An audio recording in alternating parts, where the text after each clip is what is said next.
I will be doing a tutorial around accessing and utilizing data to analyze the Australian wildfires in the 2019 to 2020 season. We hope that this tutorial will familiarize the ocean sciences community with utilizing a variety of NASA data in QGIS. This demonstration is not intended to produce valid scientific results, but rather introduce concepts and workflows for leveraging geospatial tools to work with NASA data. Like I said earlier, we will examine the 2019 to 2020 wildfire season, particularly the early January brush fires off the eastern coast of Australia. There's a known link between wildfires and physical ocean processes, as well as biographic ocean processes. Given the abnormality of this season, we can easily visualize and spatially analyze the fire events and subsequent impact using Earth observations. Other teams at NASA, including the NASA disasters team, have generated workflows and data products around this events. Particular of interest to me is this exaggerated 20 times plume height from December 16th of 2019. And we can move around and zoom in and out. And what this is these red dots here are extreme fires, and the plume height is the height of the smoke coming off of those fires. And there's a high correlation between the intensity of the flame, the height of the aerosols produced in the fire, and their impact in various oceanographic contexts. We can also use the NASA worldview to generate GIFs of both true color and sea surface thermal anomalies. This is a AppEEARS true color, and it starts January 1st and it's going to go through January 15th. And we can see the eastern coast of Australia, and what we're going to be looking for are these wispy brown bits, and we're going to watch as they float all the way over to South America. And I'll let it run a couple of times.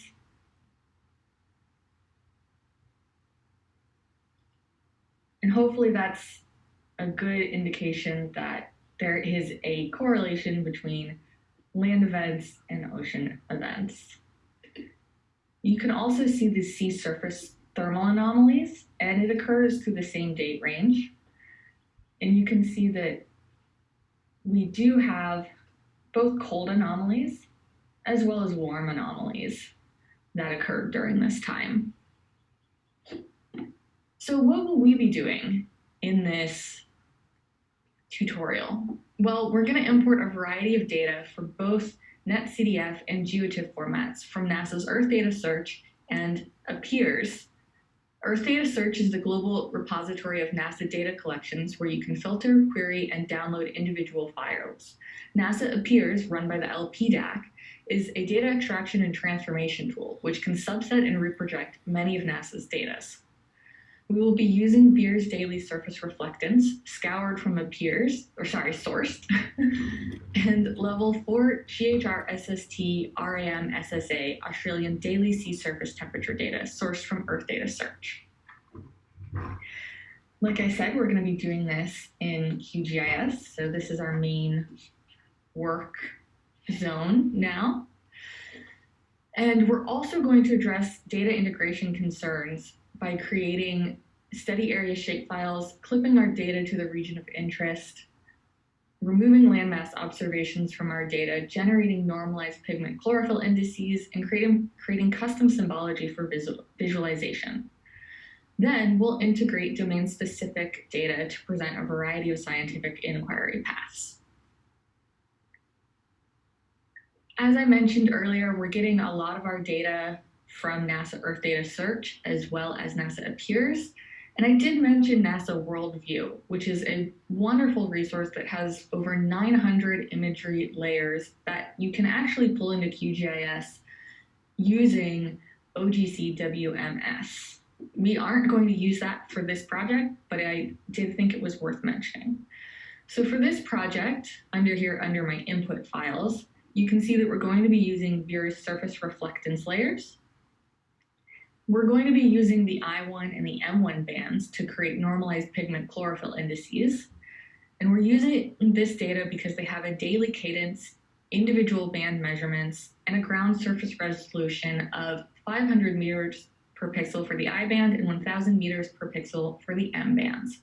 We pulled this data from NASA AppEEARS so that we can convert the native net CDF files to GeoTIFF files, as well as reproject them into WGS 84 because QGIS is a little quirky with pulling in certain net CDF files. We'll also be using, as I said, that sea surface temperature from the GHR SST project around Australia. And that does natively come down as an NC file that QGIS can just open. So we sourced that from Earthdata Search.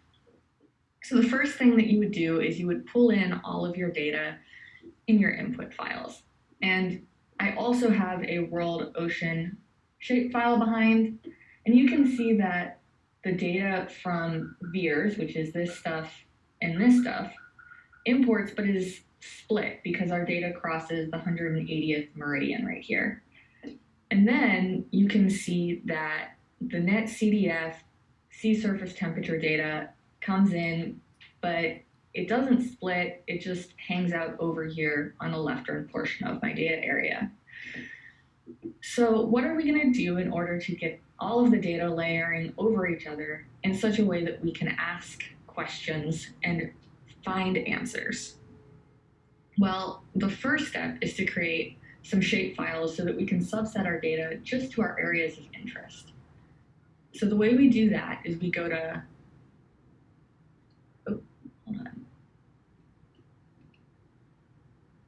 here we go, layer, create layer, shapefile layer. And sorry, this, the Zoom stuff is interfering with my screen, so I just have to change the size of some things.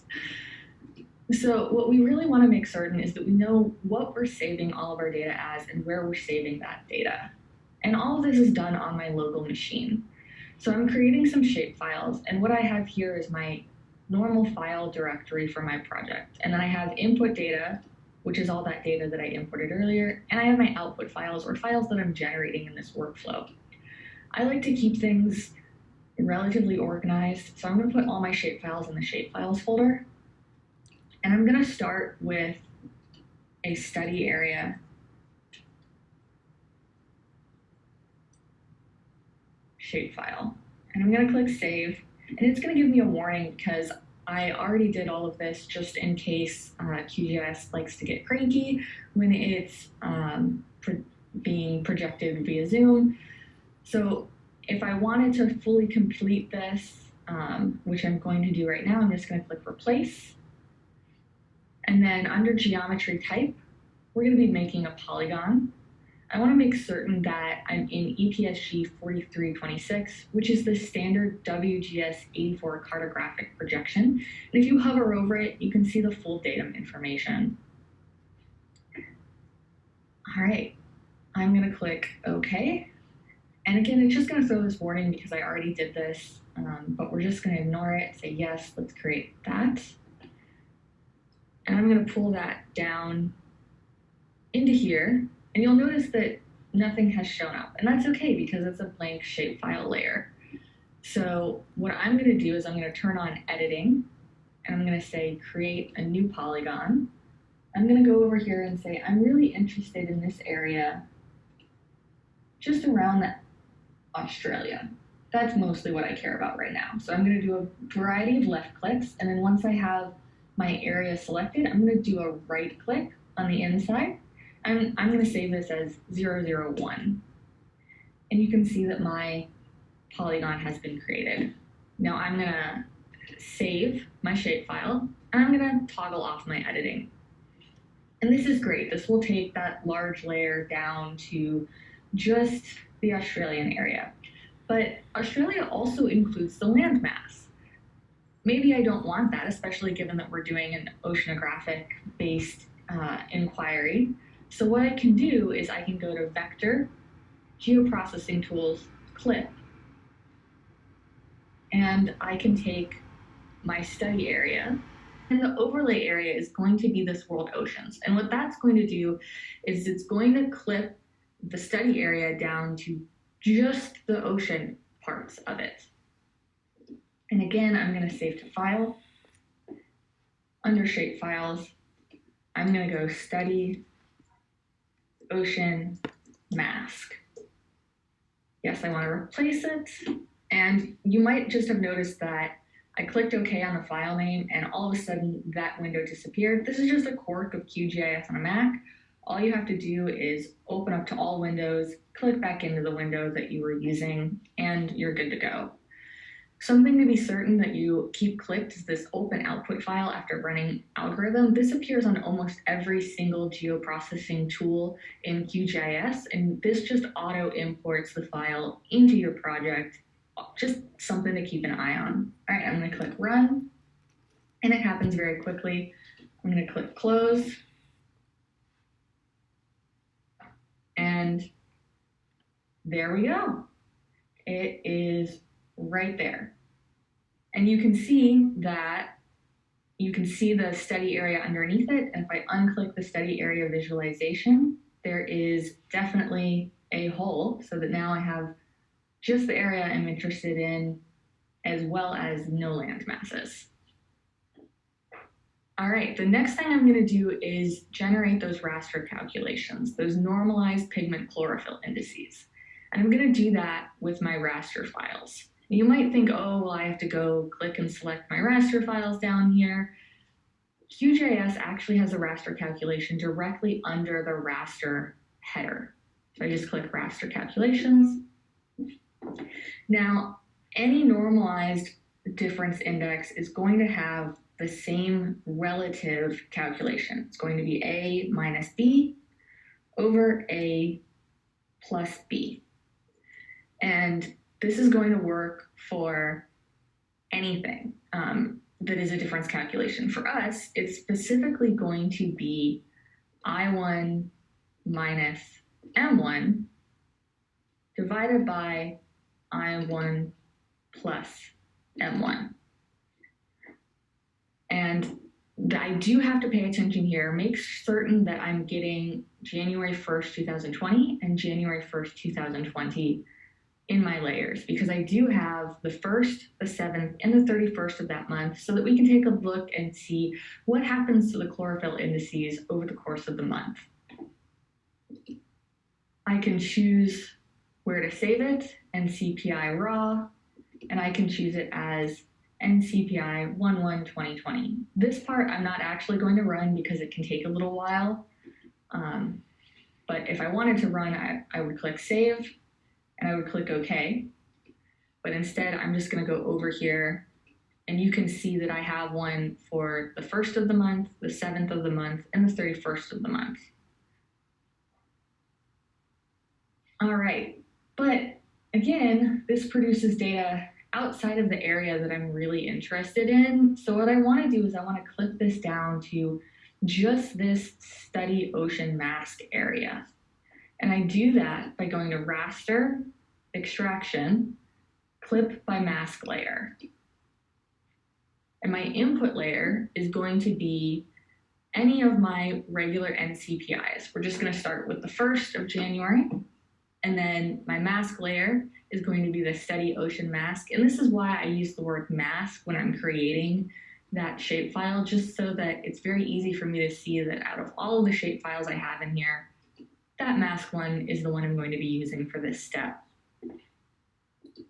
Again, choose where I'm going to save it to. I usually have my normalized % chlorophyll indices that are the full area, and then my normalized % chlorophyll indices that are clipped. And I, again, tend to name them NPCI, clipped, and then the dates. Again, this part can take a little while. In the interest of time, I'm not going to do it. If somebody wants me to see me do it afterwards, I will definitely run it. But I'm just trying to show how to do things and not necessarily sit here and wait for QGIS to finish processing, which it can take a while when it's doing a raster. And then I would click run if I was going to run it. For right now, I'll just close it, and I will turn on my NPCI clipped. And you'll notice that nothing really changed here. So what I'm going to do is I'm going to turn off my raw and PCIs. And now you'll notice I don't have area over on the left, and I have holes where the land masses are over here on the right. You'll also notice that these are not grayscale images, unlike the initial images that were the M bands and the I bands down there in my imports. And that's because I've created some custom symbology. And this is really important to do. So what you do is you go and you double click on your layer, you go into symbology, you're going to choose single band pseudo color. And this is a normalized difference index, which means valid values are from -1 to 1. This is a linear interpolation. And I can choose my color ramp here. There's a variety of color ramps. I've chosen a red to green, with red values being highly negative and green values being highly positive. And I could change this, and I will just really quick. Single band gray, I'll click apply, and you'll notice that now it's super gray. So let's go back in, switch it back to the pseudo color. These are all the values that were in that file. These are not anything outside of -1 to 1 is not valid. It's just a quirk of QGIS that it creates a couple errors that are outside of it. So again, just make certain that you set the minimum and the maximum. We're going to click OK. And now we're back to our nice visualization. So I mentioned that one of the things that we have is data from the 1st, the 7th, and the 31st of the month. And that this will really let us see that there's this giant bloom of chlorophyll, which is mostly actually chlorophyll that's being deposited into the ocean from the fires right along the East Coast. And let's zoom in really quick, and you can see that right there along the coast is where we have some of our highest chlorophyll concentrations. Let's watch what happens to this as I activate the 7th. You can see a little remnant of the higher chlorophyll indices, and the 31st, and you can see I don't really have anything incredibly high in the ocean, except right here, which is a remnant of the fires that are still going, but a lot less intense at this point in time. So this is great. We now have chlorophyll data. It is only in the area of interest, but what are you going to do with chlorophyll alone? So one of the things we want to do, and we mentioned earlier, was importing that sea surface temperature data. Except if we zoom back out, everyone will remember it's over here, even though I think that's a pretty clear outline of Australia. So clearly QGIS has imported this data, but it doesn't quite know where it is. So what we're going to do with that data is we're going to reproject it into a coordinate reference system that is actually centered in the Pacific Ocean. So that should help it kind of figure out, oh, I am supposed to be over here. We're going to go to raster, and I do this all the time, and yet right here we go, projections, warp, reproject. So I'm going to take, again, this net CDF of the analyzed sea surface temperature. Source CRS, this is optional. It should source that from the net CDF itself. The target CRS, I want to use this EPSG 3832, and this is a specific projection that handles data in the Pacific Ocean and data that happens to cross the 180th meridian quite well. So I'm going to click that. I'm going to choose where to save it, save to file. I'm going to do it under reprojected. And it's this analyzed sea surface temperature file. I'm going to click save. I'm going to click replace. And again, sometimes QGIS just pops the window to the back. All you do is expose all windows, go back into the window that you're interested in. I like to double check that I know where it's going and that it has the right name. And I would click run, but anytime you reproject in QGIS, it can take a little while. So I'm going to click close, and I'm going to visualize the analyzed sea surface temperature. And now you can see that it's hanging out in the right location. You'll also notice it's very complicated right now. I have a lot of information being displayed. So all I'm going to do is unclick that shapefile. I'm going to unvisualize the initial sea surface temperature and the initial veers. Oh, I got those backwards. Hopefully you guys were paying attention to my mouse. I unclicked to the veers and I unclicked the sea surface temperature. So now things look a little bit easier to read, although we do have this chlorophyll sitting on top of the sea surface temperatures. And this sea surface temperature right here involves another custom color band that, or custom symbology, using a color band that QGIS automatically comes with of red to blue. Blue is colder, red is warmer. You'll also notice the units over here. This is in Kelvin. This is also something that's incredibly easy to change. If you wanted to, you would just do a raster calculator and you could easily convert it to Celsius or to Fahrenheit using the well-known conversion calculations. For Celsius, all I would do is minus 273. I hope I got that number correct. If I didn't, somebody note that. For Fahrenheit, it's a little bit more complicated, but it's still doable in the raster calculation. Okay, so we have all of our data here, but what we're really happy with is that everything's overlaying each other. But you do notice there's a little bit that's hanging out over on the side, and that's because it crosses that 180th meridian. So what I'm going to do is I'm going to unselect my world oceans, and then I'm going to go up here to project, and I'm going to go to project properties, and I'm going to change the whole thing to this 3832 EPSG that I mentioned earlier. And it's still a WGS 84 based datum, but as you can see, it handles data that's over the Pacific quite well. That's its area of focus, and that's this red block right here. So I'm going to click OK, and now whoop, QGIS just popped everything together for us. I'm going to zoom in so hopefully people can see a little bit better. Now we have science-ready data. But again, we only have 2 data points here. We have our chlorophyll points, we have our sea surface temperature, and this sea surface temperature is, and I think I forgot to say, from January 1st, 2020. It is a daily product, so I could pull it one in for, oops, hold on, mouse is doing funky things. I could pull one in for the 7th and the 31st as well, and then I would have a total of 6 different data products here. But I don't know about you, but I often use many more data sets than that.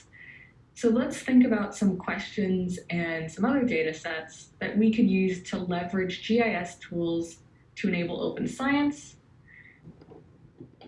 Well, there's some great data from the Living Atlas of the World, and I'm going to turn them on over here. And it's going to take a little while to visualize. You're going to see these shape files, and these are marine parks, preserves, and other marine protected habitats around Australia. And you'll notice down here, this is QGIS's I'm Thinking bar. And you'll notice that it's slowly populating a bunch of shapefiles around the inside here. And that's our burned area. So there is a NASA-produced layer that is the brush fires burned area. And these layers are actually both cloud layers that are in the Living Atlas of the World. So I would go to layer Data Source Manager. I would go down to ArcGIS Feature Service, and you can see I have a connection to the Australia brush fire burn area and the Australian marine parks. And this is from 2018. This Australian marine park layer is actually produced by the Australian government. So I'm going to zoom on in just a little bit more, and you can see the extent of the burn areas all around Australia. It's quite extensive. All right, the goal of this was to produce science-ready data sets, was to pull in a bunch of data that could be used together to ask some questions. So let's ask, or at least think about a couple of questions we could ask. We'd love for you guys to take the next steps of completing a scientific inquiry with this data. And one of the questions that we think is interesting are, what are conditions necessary for continued growth in the Macquarie Island Sanctuary Zone, which is, hold on a second, down here. And did any of the sea surface temperatures reach extremes that would make corals reluctant to grow down there? And another one would be, what about chlorophyll as well as sea surface temperature in this coral sea up here, this yellow one? Were conditions good for them throughout the entire month of January, or did they spike and perhaps they needed a little extra care or some extra observations? These are some questions that you should be able to answer with these data sets. And they're just a small sample of questions that might arise from collecting all of this data together. Hopefully this opens a new door to help you engage in new communities, collaborate with other partners, use QGIS, and share your insights with broader user groups. We hope that this demo has helped you understand some of the particulars about using NASA Earth data in QGIS and helped prepare you to tackle your own science questions. We'd like to thank PODAC for inviting us to present this demo, and we'd like to thank you for your time and attention today.